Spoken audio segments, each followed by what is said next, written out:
Hello, everybody. Good evening. Want to welcome you to Compass Games Live, episode number 53. Today, especially those in the United States, is a very special date today, as you all know, April 15th. So, tax day for many people, for myself in Texas.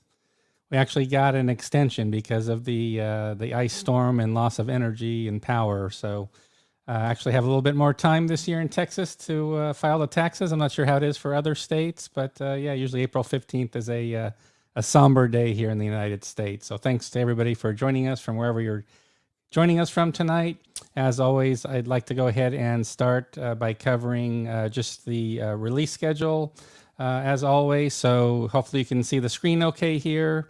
It's been a busy April already. So we've had 2 releases this month. We've had Napoleon's Imperium. So we've had, that's Andrew Rowland's game, who's joining us from Australia tonight. Thanks for joining us again, Andrew.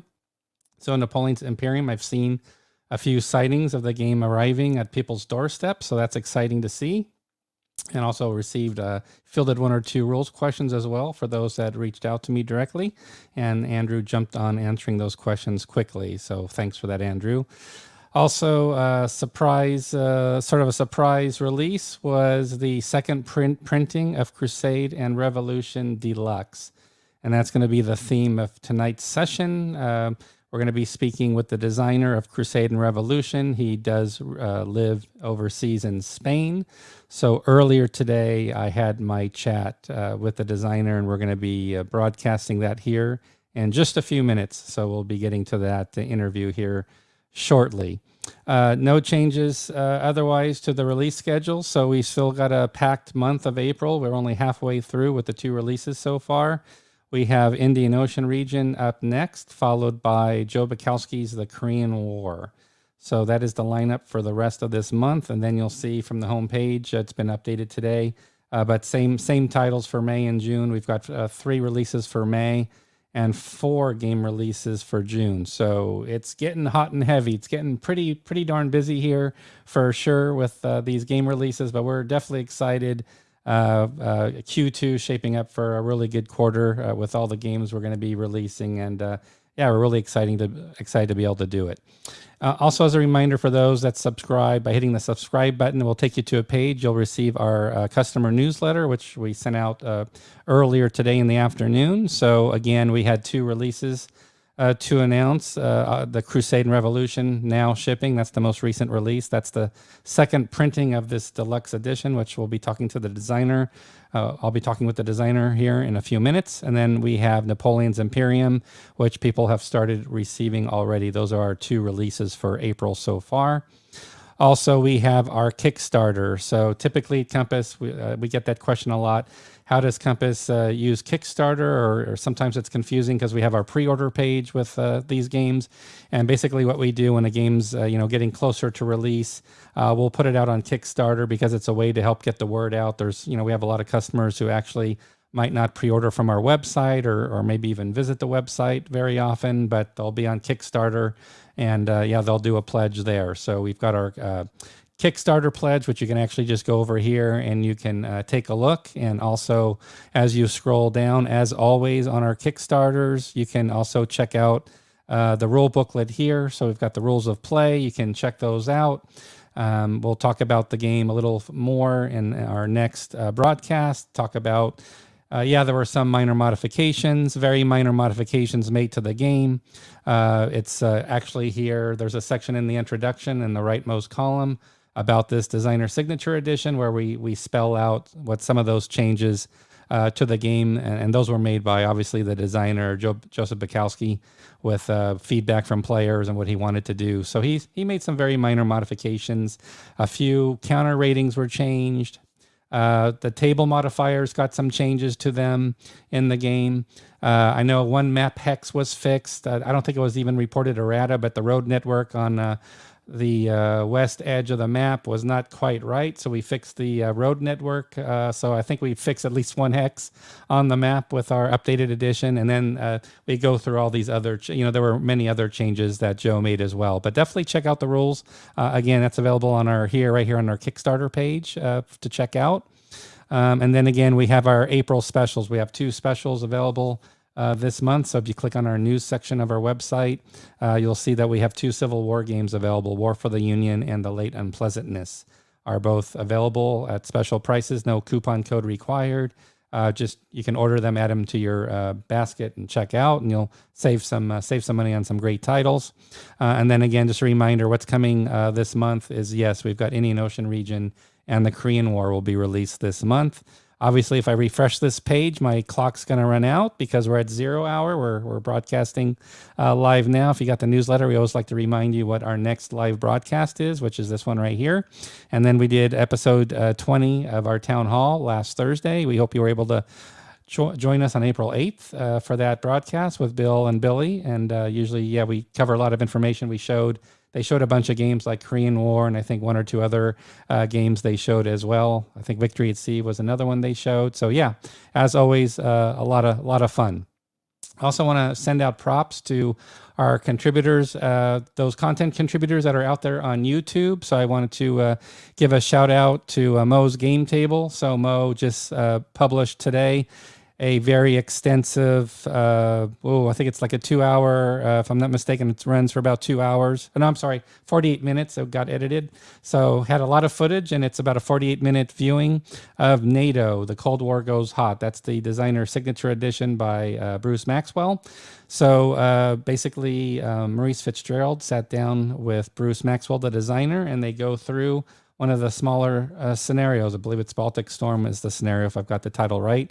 But they went through one of the smaller scenarios and really covered a lot of the gameplay. So it's a great preview for the game. So if you go to Mo's Game Table, definitely check out. Just you can do a search for Mo's Game Table, NATO playthrough or NATO tutorial.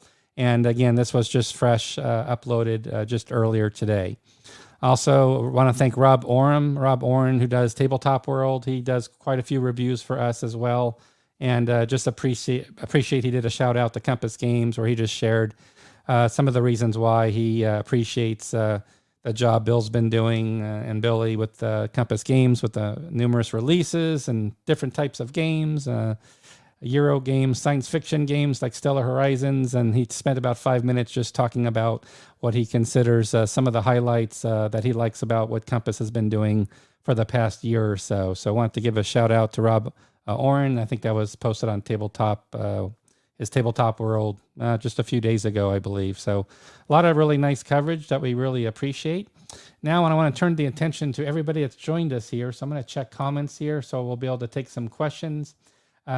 I don't know the shipping weight right now for Korea, so I'll have to find out from the office, John. So I will definitely do that. That's not a problem at all. Also, somebody was asking earlier, what's the smooth jazz music we have during our intro? So I will look up, and I did know the answer to that. So somebody's asked that before, and I will have to look up the answer again. So the good news, it's not copyrighted music, so we don't get slammed by YouTube when we play it, so it's safe to play. So I will promise I'll get back to you to let you know what that tune is. Let you know. Stars, I went to the Stars game a few days ago here, and they lose they're losing every overtime game this year. So I actually cracked a joke with somebody online that I forgot I had the tickets tonight for a Stars game, and I get to watch them lose in overtime, and that's exactly what happened. They lost in overtime. So there you go. So just seeing if we've got any questions here. Let's see. Yeah, we got Indian Ocean region and Korean War to still round out April. So it's going to be quite a month, and then May is going to be some good stuff as well. So we're really excited. I think the games we've got coming out covering different eras. It's a good mix of games. So we're really excited about that. So I got a question for all of you. So let me see here. So I'm going to be working on the website a little bit here in the near future, and we're going to have categorizations on our website to help you find games. So maybe everything from operational combat series or operational scale system series, company scale series. So we have OSS, CSS. So on and so forth. And we'll add things for like multiplayer games, World War II, games by certain designers. We'll add all these categories to the website just to help people find things, and maybe when they were released, what year, games were released. Show me everything from 2021, 2020, So there's going to be a lot of work behind it. And what I want to ask you all for your opinion is what would you like to see for solitaire play categories? So when you can search for games and search for them by solitaire playability, I know that's really a big important question these days. And I was thinking myself, I was just thinking of a few ideas I want to run by you. So one is we can do solitaire play by games that are designed. So designed as solitaire games. So solitaire game designs could be one category. Then where I have questions for you is how do we split up the rest? Do we say, yeah, games can play well, it's really a two-player or whatever type of game it is, it's multiplayer, two-player, but can be played solitaire? Is that some type of a category? What if we add a solitaire play aid, like a solitaire bot? Do you want a category that says solitaire bot included? Or which could be like solitaire specific rules. So maybe that means it's a game that's not a solitaire design. So again, that would not be for a game that's a solitaire design. A purely solitaire game will just have that category. But what do we do with the rest that have, whether it's a solitaire bot, or maybe there's just a few optional rules that get added in to help guide with some suggestions for solitaire play. Sometimes we'll just put in some optional rules. It won't be an official bot system, but something simpler than that. And then there's just games that can just be played solitaire without being a big issue because maybe there's no limited intelligence. So think about it. And what I'd like to do is spend some time to think about it. So actually, while we're watching, I'll be sitting here with you watching the interview with David, the designer for Crusade and Revolution. Take some time and think about what do you think we should have for solitaire categories other than obviously solitaire design games. So I'll be really interested in your comments about that and how you would break them up because they need to be in swim lanes. They need to be really in separate and distinct swim lanes of they should just be one choice out of the 3 or 4 subcategories we would do. So I'll look at your comments here, and what I'd like to do is we'll come back after this interview with David, and we can maybe talk about a little bit. We can talk about the solitaire ratings, and also any other questions you might have for me that you want to ask about Compass game schedule, etc. I'd like to go ahead and offer that as well before we close out for the evening. So the interview is going to run for, I'd say about 40 minutes or so. So grab a cappuccino, grab an espresso, grab your cold brew, whatever it is you like to get. And I'll sit here with you and let's watch the broadcast with, again, this will be for covering Crusade and Revolution. So that's the second printing we've just released, deluxe edition. It is now officially shipping. And again, we're going to be now speaking with our special guest, David. So let's go to our interview that we held earlier today, right now. Hello, everybody. This is part of our recorded session. It was taped earlier today, April 15th, 2021. Again, we're going to be doing our designer interview for Crusade and Revolution. And with that, let's go ahead and introduce David here. David, how are you doing today? Fine, thank you. Hello to you and to everyone. Yeah, it's great to have you here. Sorry we couldn't do it live, but with the time zone difference with Spain, I knew that would be an issue. And I looked it up. I think you're in Burgos, so I have a little shot of the city. I know you're not in the main square. Yeah. You're in a small village, I believe. But how far away are you from this area here I'm showing? We are 65 kilometers from the capital, from Burgos, the city. And I live in a very, very small village. We live 16 people right now. It's a beautiful area. I mean, it's a beautiful area, and I'm sure your village is wonderful. Can you share with us, with everybody, if you don't mind, what you do during the day, what your day job is, if you will? That'd be great.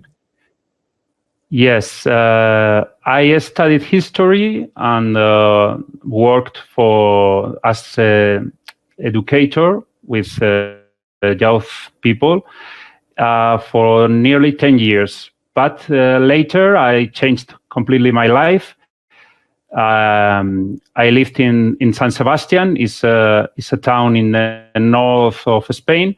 And I moved to Dobro, the village where I live now, to open a small rural hotel. So usually I work in the hotel, but now due to the COVID epidemic, we have been closed during the last year. But we expect to reopen as soon as possible. Yeah, I'm very sorry to hear that. It sounds like a wonderful lifestyle to have a hotel in a small village. It sounds like we need to have a game convention at your hotel or something. We need to get some people together with some tables one day. Yeah, well, we have the space, and maybe it could be a nice idea.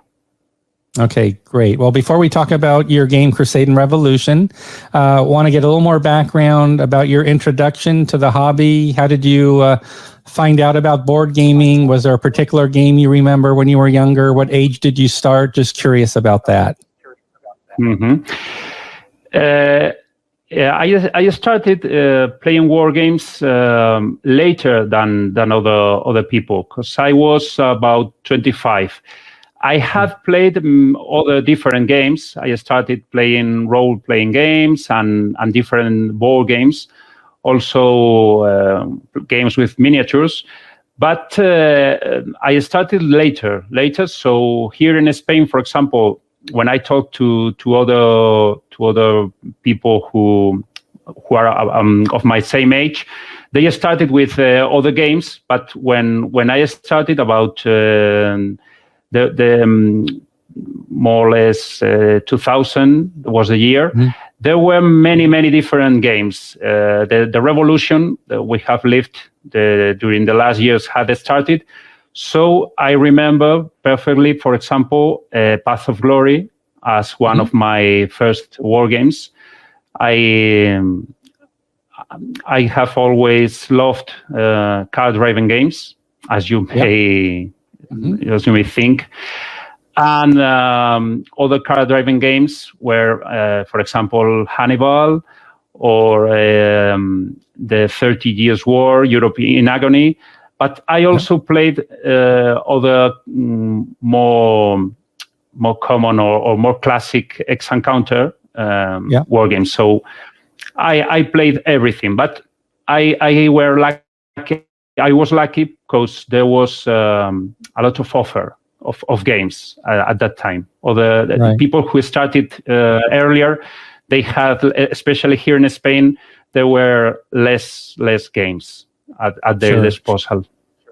Were you gaming at a time that there was Alea? I can't pronounce it. Alea magazine. Alea magazine. ALEA. It was a Spanish publication. I think in the 80s, 90s, maybe 90s. I don't know if you were familiar with that. Yes, but the golden years of Alea, as we say in Alea, thank you. In Spanish, the magazine were a bit earlier. When I started, the magazine is still alive, but the most important years were a bit earlier. So I have known later the people who make the magazine. They are wonderful people.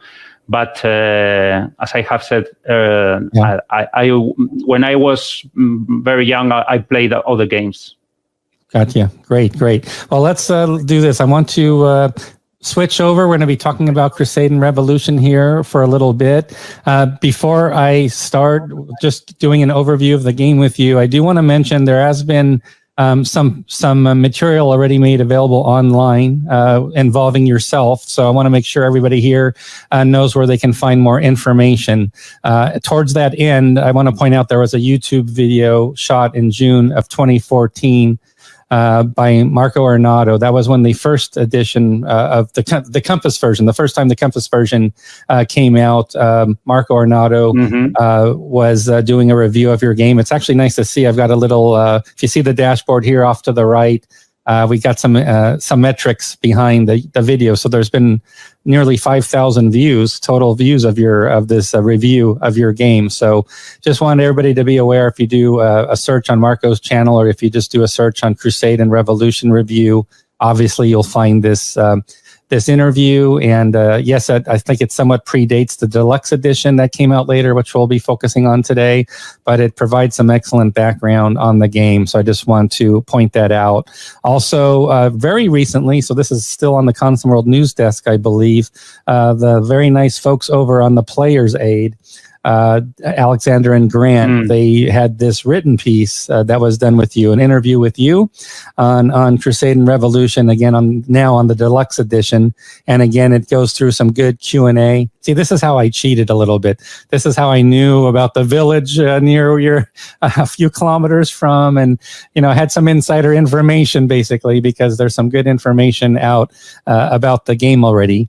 But also just wanted to point out for everybody, we just did complete a Kickstarter. So this is the Kickstarter page. I ran a little over a month ago. At Compass, we typically do Kickstarters to get the word out about games for people that normally don't go to our website. Just another way to get the message out. And I did want to mention, if you scroll down to the bottom, you'll actually find the rules booklet for Crusade and Revolution. There's a link for it. You can also download the rules from our product page. But just FYI, if anybody's interested in getting this, getting a look at the rules here, and there's also a download link available. You can do that also just from the Kickstarter page. So now that we've covered, I should probably hide that photo so I don't keep going back to it. But now that we've talked about Crusade and Revolution, just to talk about the articles and the reviews and the interviews you've done in the past, can you introduce for everybody that's not familiar with this game yet, just at a high level, the topic, subject matter, game scale, how many players, just give a basic overview of the game, if you could? Well, this is a car-driving game. It's for 2 players. It can be played solitaire, but maybe car games are not the best for that option. But there is people who play it solitaire, so it may be played solitaire.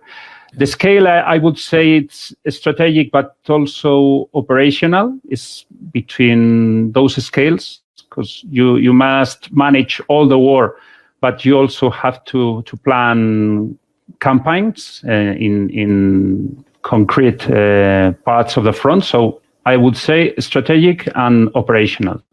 Great. What else? And it's about the Spanish Civil War. It's a topic that I think that is quite well. The Spanish history maybe is more known than things that happened in the golden years of the Spanish Empire, for example. But later, many times after the Peninsular War, the Spanish history is quite unknown. It's something that can be understood. But the Spanish Civil War is the exception, because I think that it's the most known war and historical event that happened in Spain in the last century. So I think that most people will know the topic. And it's about the whole war. There are, of course, scenarios, but you can play the whole war. In about, it's difficult to say a concrete time, but I would say that the shortest scenario may be played in about 3 hours, and the whole war. If you play the 18, the complete, all the turns, the 18 turns, you will need at least 12 hours. For the full campaign, right. And what drew you to the Spanish Civil War? Is it just the fact, obviously, you're from Spain and your own country's history is what drew you in? Because I know I've talked to people from designers we've had from Spain, and some have a big interest in Napoleonics, and it goes different areas. But Spanish Civil War, in terms of a historical topic with your background in history, is that your favorite topic to study compared to others? Well, maybe it's not my well, now after studying and reading so many books and working so hard in this game, of course, I have a special link with this event. But I had interest in the topic, My grandparents, I knew two of them many years, and they lived the war and in both sides. So it was very, very interesting to hear their stories. And the game is dedicated to them, to my grandfather David and my grandmother Juana. So I had interest about the topic. I started reading books about it, and what happened was that when I started playing war games, well, I thought, I want to play a game about the Spanish Civil War, right? And I started looking for one and discovered that there wasn't any game about the war. There were, of course, several titles, but some of them were impossible to achieve. And the others, the ones that I played, I found that they weren't what I was looking for. So at that moment, I was playing Paths of Glory a lot, and I was in love, and I'm still in love with that game and with the car-driven systems. So I decided that, well, if I cannot find the game I'm looking for, well, why not try to design it? And that's how everything started. That's interesting. There's so many people I could probably talk to that are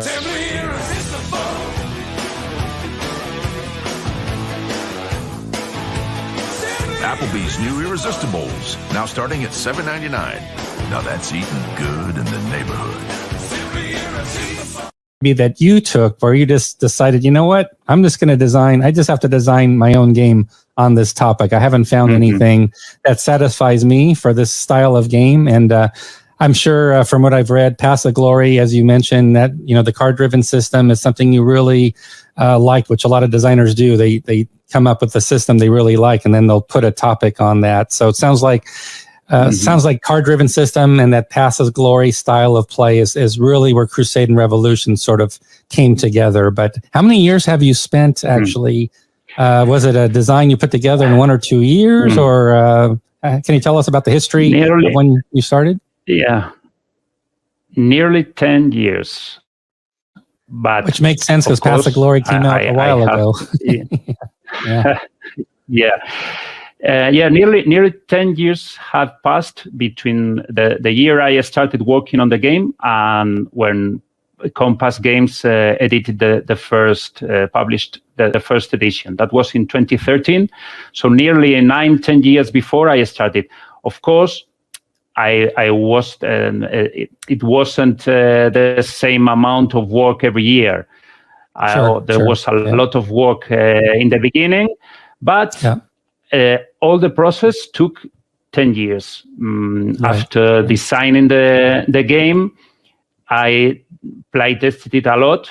You can see the list of names in the playtesters in the credits, and I'm quite proud about that because all those names mean a lot for me.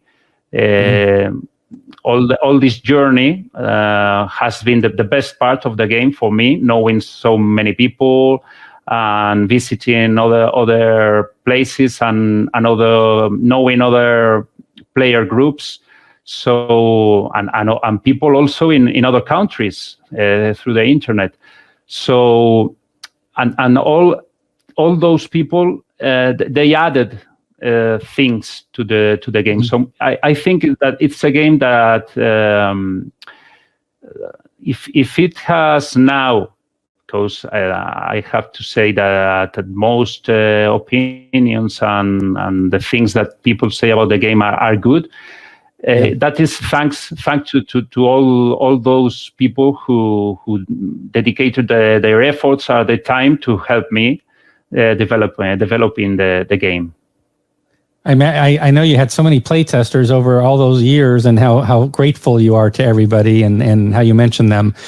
I guess the game would have looked quite different if you didn't have all those play testers, or if you didn't have Vassal or Cyberboard or whatever you used. If you never had that opportunity or the internet, I imagine the game could have probably looked a lot different than what it looks like in the published release, because you had so much help. You had so many people helping with the play balance and ideas. That's wonderful. Well, let me show the map. I want to show everybody the map. So again, based Pass of Glory. So you've got the point-to-point movement. We've got the location for the cards, discard pile. It's where the cards are. So yes, very reminiscent of a card-driven point-to-point system. I understand from just researching the game more. I don't have the game here with me, but I understand, at least looking at the full campaign, it could be split up basically in 3 different phases. Would that be a good way to talk about the campaign? Could you talk a little bit about the different phases, perhaps, of the gameplay? Yeah.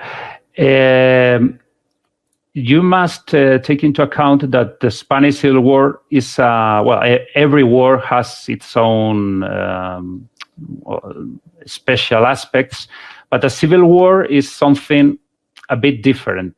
It started as a failed coup, so no one was prepared for a war or for a long war. So since the first moment, I knew that I had to show all those peculiarities of the war in the game, and dividing the war in phases helped doing this. For example, the first 5 turns, called the War of the Columns, you only play with small units. The game has small and large units. The small ones at the beginning are irregular columns.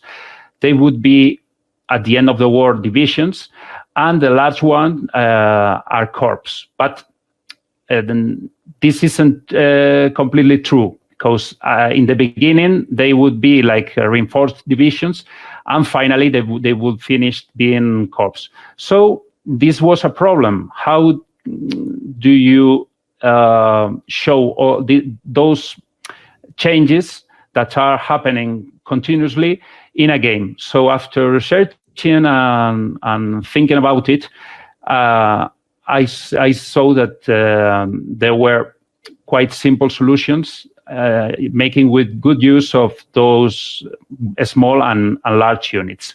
So in the beginning, you only use the small units, and starting on turn 6, when the mobilization phase begins, you deploy the first corps and corps units, and later, with playing reinforcement cards, you will add more units, more large units to the game.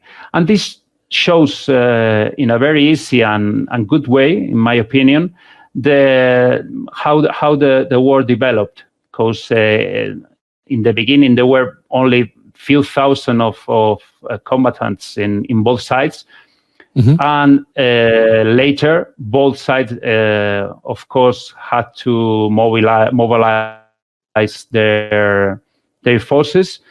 There were conscripts, of course, and the people who did the war weren't volunteers. Only a minor part of them were volunteers, contrary to what propaganda most times says. In civil wars, you want the propaganda wants to make us think that all the combatants are there because they want it, but most of them were conscripts. And in Spain, you had to vote in the side that was like throwing a die. I mean, if you were in the Republican zone, you had to fight with the Republican army, and the same with the rebels, the nationalists. So after that mobilization phase, the last turns, we called it the War of the Armies, because both sides have constructed a huge army, more than 1 million in its side, which is quite important for Spain at that years, with a population of 23 more or less million people. And the last turns, they will have to fight tooth and nail. The nationalists who have the initiative must complete a race against the clock, and the Republicans want to resist because, I suppose that you know, they knew that the next World War was about to begin, so they wanted to resist and try to link the Spanish Civil War with the European War, and that way they would receive help from the enemies of the fascist allies of the nationalists. But the war ended in April 1939, so we will never know what would have happened. But in the game, you may try to change history and win that way. Exactly. And I understand the focus of your designs more on the military aspects compared to, say, the political aspects, correct? Yes. I always thought that being a war game, combat, the military operations had to be the most important and the first things in the first aspect, most important one in the game. But thanks to the card-driven system, there are lots of cards, and the cards include many different events, not only military, but also political, economical, and even social or it's a great way to that I know the card-driven system is just a great mechanism to bring in historical events, or obviously you can have operations instead of the events. You could do the operation points instead, but it's just a great way to add all that historical flavor to the game. So I wanted to let people know while you've been presenting, I've been showing, we showed the map a little bit already. I zoomed in, also showed all the counter sheets. There are 6 counter sheets. And one thing to really mention about this, it's really a deluxe oversized edition. So it's a really magnificent, it's a huge, magnificent looking mounted game map with very large counters. The pieces are not half-inch; they're quite large. And then we've got 2 different decks of cards. I'm showing the nationalistic cards here, nationalist cards. But again, I could switch over to the Republican cards. Here's the back face of each of the card for the Republican side. And again, we've got the political. You don't have to play the events, I understand, in most cases, but we've got all the history you've brought in here. With these event cards. And then maybe just for people, I mean, there are a lot of folks will be familiar with Pass of Glory and card-driven games in general, but just for those that aren't too familiar, tell me what's a good card to stop at so you can explain the different attributes of a card, and we can discuss what's on the card. Is this a good one, or should I keep going? This one, because it's a combat card, so we can see also those kind of cards. One of the first things that a person who hasn't played any card-driven game must know is that playing the card system is a game inside the game. How you decide to play the game, how you manage your hand or your deck are very, very important. So a card has 3 parts. We have a number. This one has a 3. Is the one up and to the left. There are cards from 2 to 5. So this would be a medium card, not bad, but not very good either. And this number, you can use it to play operations. So for the military aspect of the game, and also for a strategic redeployment, moving units long distances. Using usually the train. Behind, we have the text of the card.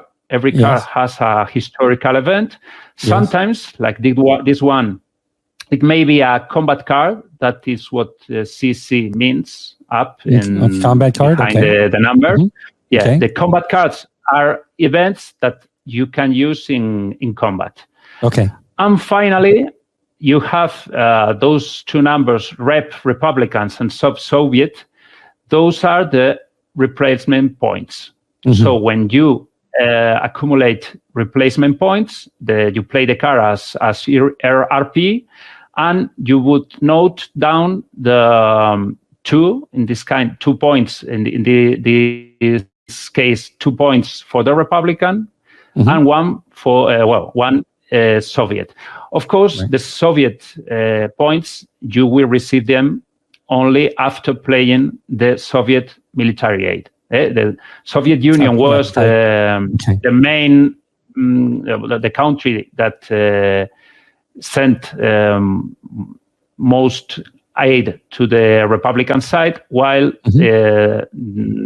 Germany and Italy were the friends of Franco and the nationalists. So here's the Italians already helping. The Italians not only material, they also sent a complete army corps, the Corpo di Truppe Volontarie. Yeah, I see here has the nationalist, the replacement value, and the axis. If there's an access value for the contribution. Very interesting. Yeah. So that's what's great about these card-driven systems is those that don't know, haven't read much on the Spanish Civil War, they're going to get a quick history lesson with some of these events. Even if they don't play the events, there's a good history lesson in some of the things that occurred, and then you've got your phases to the game. Have you found, since the game's been out for a while, have you found any particular strategies, or if people talk to you, whether it's play testers or people that have bought the game, do you get any type of comments about what they think about the play balance or the challenges to win the game? Has anybody come up with what they think is the focus to be successful for either side during play? Of course, there is people who I think maybe I think that there is at least one article in English, but there is people who very kindly has written interesting articles about strategies and different point of views. About what they think that are the best strategies or the best plans during the game. And about the game balance, I must say that I am very, very happy because, well, to begin with, I still find people who one day tell me that, it's impossible to win with the Republicans. Exactly. And the next day, totally unbalanced. I hear exactly the opposite. But the nationalist is impossible. I always lose my games. So hearing that probably is good.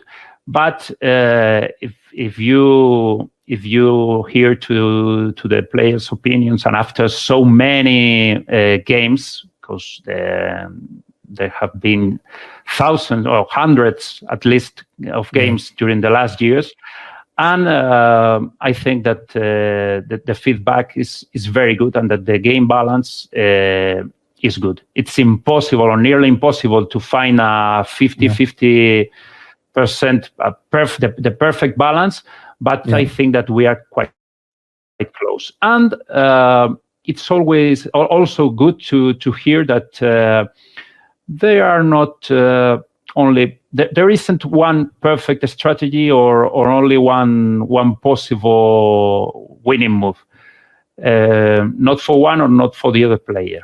So of course I decided to follow a historical way. I mean, I designed the game always thinking about what historically happened. For example, I did not introduce a French military intervention or for another intervention for UK or something like that. That's something that would have changed the game completely, because history wasn't that way, or that the European war had started earlier, things like that. I decided to keep them apart. But the game, even if it follows a historical route, you have a lot of different options, decisions, and you have to decide one way or the other. So I'm happy also with that, and also the people are happy because they tell me that games produce very different results. Good, and wonderful to hear that. And then, of course, we sold out of the deluxe edition. Our first print run sold out very quickly. And I think it's really, besides the design being well-known and based on a proven system, people love card-driven, Path of Glory, point-to-point. They love that overall approach. It works well for Spanish Civil War. Obviously, people really like the game. But how are you pleased with the components? I mean, the deluxe edition, I see a lot of comments online. It's an extra large size box. Now it's going to be mounted maps, and the pieces are big, and it's just I showed the rules earlier. Everything's beautifully illustrated, has that European feel to it, just like a work of art. How's the reaction been from people based on this new deluxe edition that we just reprinted? Has it been largely positive? Do you hear positive things? Very, very positive. And I must say that I am completely happy with the second edition. I did not expect such good qualities. The result is amazing, because the first edition was a good edition, but it was a game similar to other good games at that times, but it was a game with the usual components and with a good map, with very good looking components, but map in paper and the usual sizes. The possibility of making this truly deluxe edition, it's a dream that came true. We decided I made some proposals, but thinking that probably it would be impossible. But no. For example, increasing the size of the counters and of the map 25% is something that has produced a game that in conventions, people who see it for the first time, they say, whoa, this is great. Exactly. It really stands out. We are getting a bit old, and our eyes are not so young. So a lot of people has also said that they appreciate the larger size of the counters for that. The cards are the same, but they were perfect in the first edition. I must say that all the art has been made by Nico Scooby, who is also a Spaniard. He lives in Bilbao. He's quite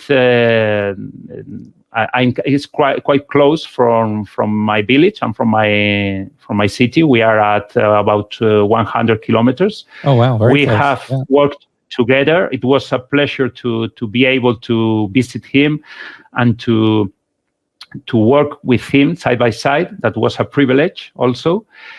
And I must also mention Cuatro Dados. 4 Dice is the name of the Spanish partner of this second edition, because probably they started this second edition because they proposed to make a second edition also in Spanish. They made the proposal to Compass Games. The first edition was out of stock, so they thought that it was a good idea. And I think that Compass Games is also very, very happy with the result.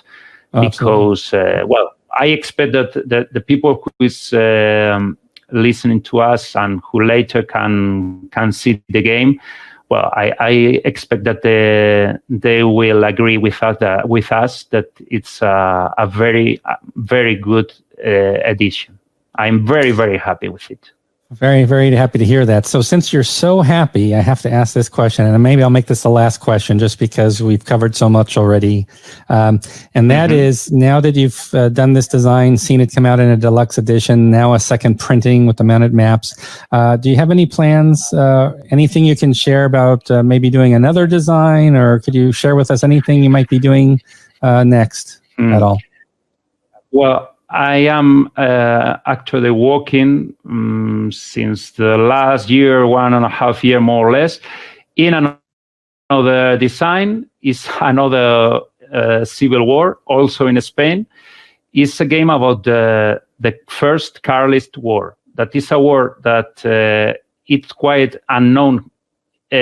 First here in Spain, it's quite unknown. So I suppose that in foreign countries, few people will have listened about it.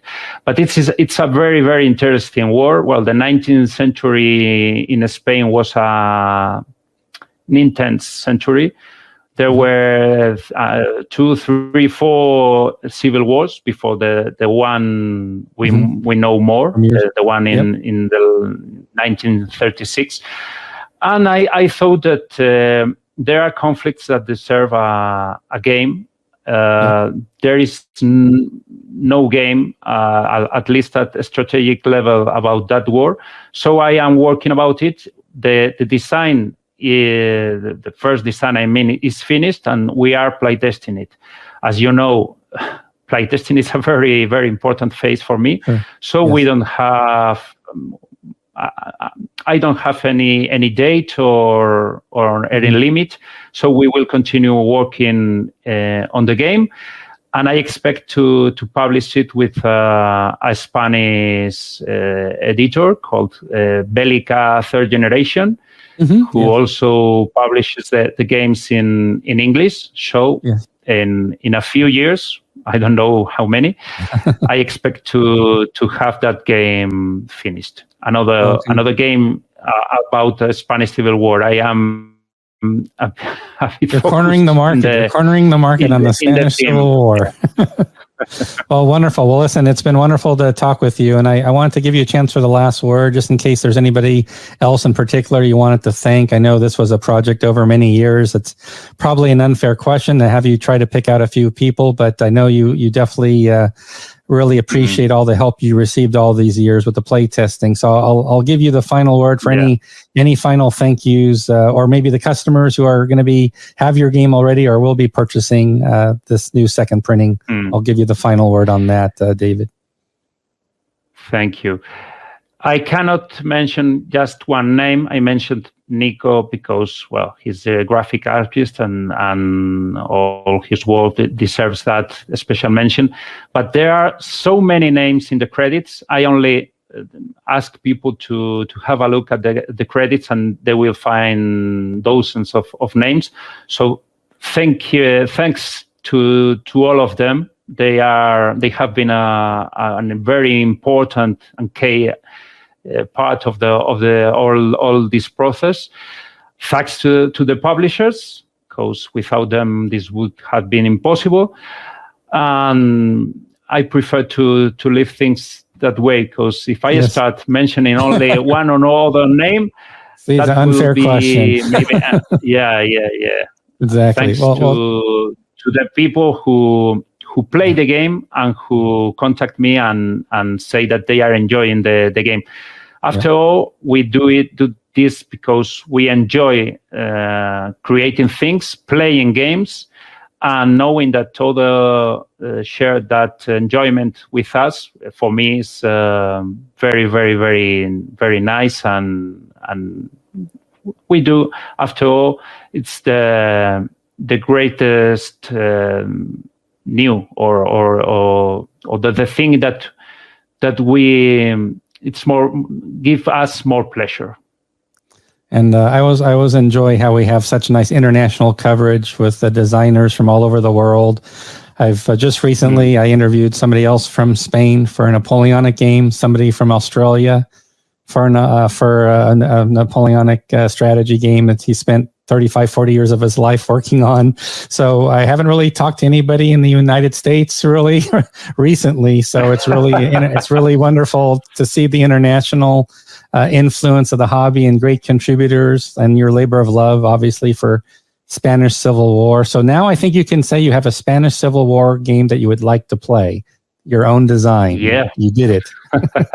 And I must say, anyway, that after publishing Crusade and Revolution, all the very, very interesting titles about the same subject has appeared. So Maybe if I had waited for 10 years, I would have found another interesting game. But happily enough, at that time, there wasn't any. So I designed one for my own.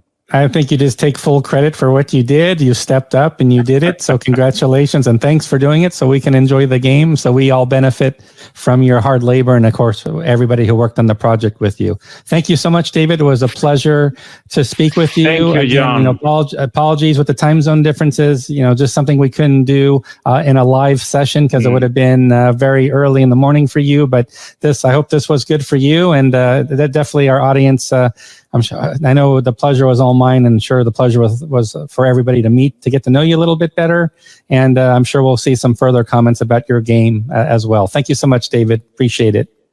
I expect so. Thank you and bye. Bye-bye. Adios. Alrighty. Well, I hope everybody enjoyed. Again, that's a recorded session from earlier today. Yes, same shirt on. See, no change of costume. I thought I'd throw in that Applebee's ad just for kicks, just for giggles. For those that know the inside joke, had done that last year, and Bill told me never show that, but I snuck it in. I can edit it out. But yeah, I hope you enjoyed to learn more about the game.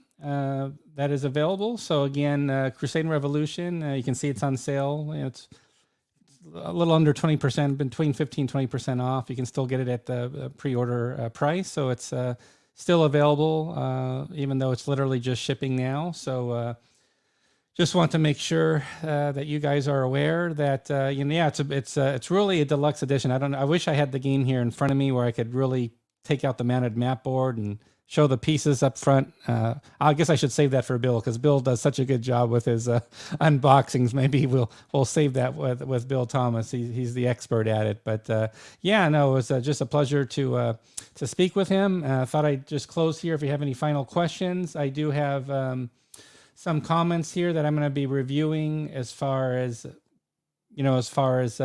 solitaire. What I asked you about the website.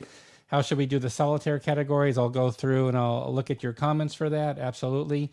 Hope you enjoyed. This is sort of the first time we've done a live broadcast and also sort of inserted, or actually it's the second time I think we've done that live broadcast and inserted sort of a pre-recorded session. But as you could see, I could at least insert your comments and remarks, which was very good. I thought you guys did a great job answering questions with each other, talking about the game. Having Stuka Joe, it knows the game quite well, and Stuka did a great job talking about the game and sort of covering what his impression is of it. So yeah, it was some really good back and forth during this session. So I hope that was good for you. And we stole the Stars from Minnesota. I think in Minnesota they used to win overtimes or back then or something. They haven't been able to win any overtimes, but obviously, the problem is it would have been very early in the morning for David if we had tried to do this live with my local time, Central Time Zone here at 7:30, 8 at night. It would have been maybe 2, 3 a.m. for him, and it'd be tough. It'd be a tough ask to put a designer through that, especially when it's not it's English as a second language. Which phenomenal command of the language. He did a great job. So if you get a chance, please thank David if you can for for stepping in and doing that. And David's a great guy for sure. Absolutely. Yes, we'll do. So let's talk about next week, AJ. So Bill Thomas is going to be out next week. So he's going to be away, taking a bit of a break, I believe. So there will be no town hall session for next week. So, we'll explore alternatives. I'd like to try to have a steady schedule for making sure you guys can count on us being here every Thursday at the same time, wherever possible at the same time. So I'll try to come up with a topic for next week. I don't know if it'll be Compass Con because if Bill's unavailable to proof the website changes, I might not be able to do that as much, but maybe there's another game. We've got so many games coming out. Maybe I'll have a guest. I'll have a guest on, or if you have any ideas what you would like for next week, we'll call it sort of a wild card week next week. So if you'd like to see a certain session next week with somebody as a special guest or 2 special guests, let me know, and I'll be happy to do that. So with that, I'm going to let you guys go. Thanks for watching the pre-recorded session with David. I hope you learned a little bit about the game, and more importantly, learned a little bit about David himself. Did a great job with the game. Really impressive design, and one of the best produced games I think Compass has ever done. So please definitely do check out the game when you can. And again, a reminder, I will set up some type of a session. It'll be another Compass Games Live for next week. We'll be doing the town hall when Bill returns. But for now, I want to thank you all for joining us tonight. I hope you're all doing well. Have a great end of your week. And yeah, we'll see you all next Thursday. Thanks so much, everybody. Bye-bye.